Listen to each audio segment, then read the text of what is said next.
Hello students, আমি Nitish sir জ্ঞানজ্যোতি coaching সেন্টারের পক্ষ থেকে তোমাদের প্রত্যেককে জানাই আরও একবার স্বাগত। তো স্টুডেন্টস, আজকে আমি তোমাদের সঙ্গে যে বিষয়টি নিয়ে আলোচনা করব সেটা হচ্ছে থার্ড সেমিস্টার এনইপি অর্থাৎ 4 ইয়ার আন্ডার গ্র্যাজুয়েট প্রোগ্রামের অধীনস্থ যে সমস্ত ছাত্রছাত্রীরা বিভিন্ন কলেজগুলোতে পড়াশোনা করছো তাদের জন্য আজকে আমি এসইসি হিস্ট্রি কিছু 1 নম্বরের প্রশ্ন নিয়ে আজকে আলোচনা করব। প্রত্যেকটা প্রশ্ন কিন্তু খুবই গুরুত্বপূর্ণ। আজকে আমি খুবই গুরুত্বপূর্ণ 10টি এসএসসি হিস্ট্রির প্রশ্নের উত্তর নিয়ে আলোচনা করব। তোমরা জানো যে তোমাদের প্রশ্নগুলো কিন্তু 5টা টোটাল প্রশ্ন লিখতে হবে, 5 5 নাম্বার তোমরা কিন্তু এখান থেকে ক্যারি করতে পারবে। তো আমি প্রতিনিয়ত চেষ্টা করব আলোচনা করার বিষয়গুলোকে। তো তোমরা অবশ্যই যারা এখনো চ্যানেলটিকে সাবস্ক্রাইব করনি তারা অবশ্যই চ্যানেলটিকে সাবস্ক্রাইব করে পাশে থাকা বেল আইকন অল প্রেস করে রাখো, যাতে নেক্সট টাইম থেকে কোনো ভিডিও আপলোড করলে তার নোটিফিকেশন সবার আগে তুমি পেতে পারো। এছাড়া তোমরা যারা ভাবছো যে অনলাইনে আমাদের সেন্টারে জয়েন করবে তারা অবশ্যই সময় নষ্ট না করে যোগাযোগ করো আমাদের অফিসিয়াল নাম্বার 7076398606 নম্বরে অথবা 6295916282 নম্বরে। তোমাদের টোটাল কোর্স ফি রয়েছে তোমাদেরই সাধ্যের মধ্যে, শুধুমাত্র কিন্তু 1199 রুপিস পুরো থার্ড সেমিস্টারের পুরো প্যাকেজটা পাচ্ছ তোমরা। মেজর, মাইনর, এমডিসি, বিএসসি যা কিছু আছে সমস্ত কিছু মিলে কিন্তু 1199 পুরো আমাদের কোর্স ফি, পুরো 6 মাসের জন্য। আর কোনো টাকা পয়সা কিন্তু তোমাদের দিতে হবে না।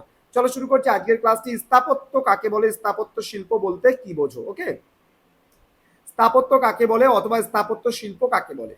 দেখো, ঘরবাড়ি, প্রাসাদ, মন্দির, মসজিদ, মিনার এগুলিকেই বলা হয় স্থাপত্য, এবং এইগুলিকে তৈরি করার কারিগরিকে স্থাপত্য শিল্প বলা হয়। তার বোঝা গেল স্থাপত্য কি? স্থাপত্য বলতে ঘরবাড়ি, প্রাসাদ, মন্দির, মসজিদ, হ্যাঁ, মিনার এগুলিকে স্থাপত্য বলে, এবং যারা এই যে জিনিসগুলো কারিগরি যে একটা বিদ্যার দ্বারা যেটা তৈরি হয় সেটাকে স্থাপত্য শিল্প বলা হয়। ইসলামী বা ইসলামীয় স্থাপত্য রীতির মূল বৈশিষ্ট্য কি? দেখো, ইসলামীয় স্থাপত্য রীতির মূল বৈশিষ্ট্য কিন্তু খিলান এবং গম্বুজ। ওকে, ইন্দো ইসলামিক শিল্পরীতি বা ইন্দো ইসলামিক স্থাপত্য রীতি বলতে কি বোঝো? দেখো কি বলেছে, ভারতীয় শিল্পরীতি বা ইসলামীয় শিল্পরীতি, এই দুই শিল্পরীতির সংমিশ্রণে তৈরি শিল্পরীতির নাম হলো ইন্দো ইসলামিক শিল্পরীতি বা ইন্দো ইসলামীয় শিল্পরীতি। ভারতে সুলতানি শাসন চালু হওয়ার পর কিন্তু এই শিল্পরীতির উদ্ভব ঘটেছিল।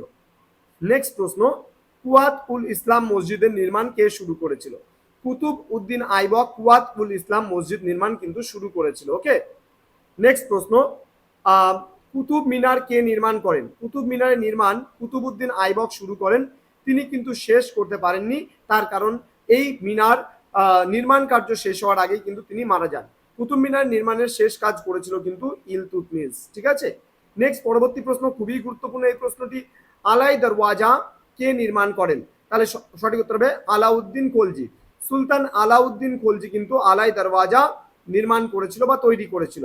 নেক্সট বলছে দৌলতাবাদ শহর কে নির্মাণ করেছিল? মোহাম্মদ বিন তুগলক কিন্তু দৌলতাবাদ শহর কিন্তু নির্মাণ করেছিল।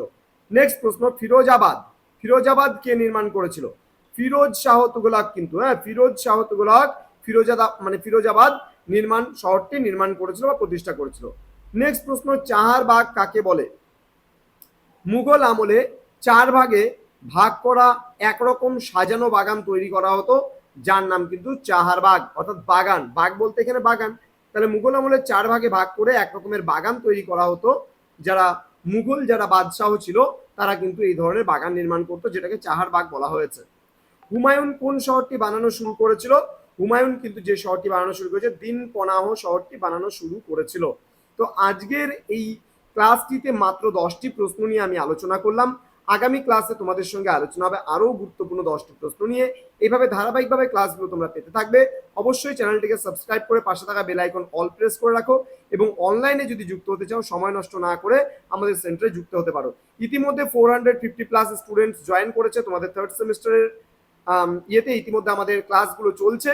আমাদের মেজরের ক্লাসগুলো আরম্ভ হয়ে গেছে, কিন্তু মাইনরের ক্লাসগুলো শুরু হয়নি। মাইনরের ক্লাসগুলো খুব তাড়াতাড়ি শুরু হবে। আর এইসি বাদ বাকি যে কিছু কিছু ক্লাস আছে সেগুলো তোমরা রেকর্ডেড ভার্সনে কিন্তু ক্লাসগুলো পাবে। তো স্টুডেন্টস, দেখা হচ্ছে খুব তাড়াতাড়ি আরো একটা নতুন ক্লাস নিয়ে। তোমরা প্রত্যেকে ভালো থেকো, সুস্থ থেকো। Thank you so much, thanks for watching after all, thank you.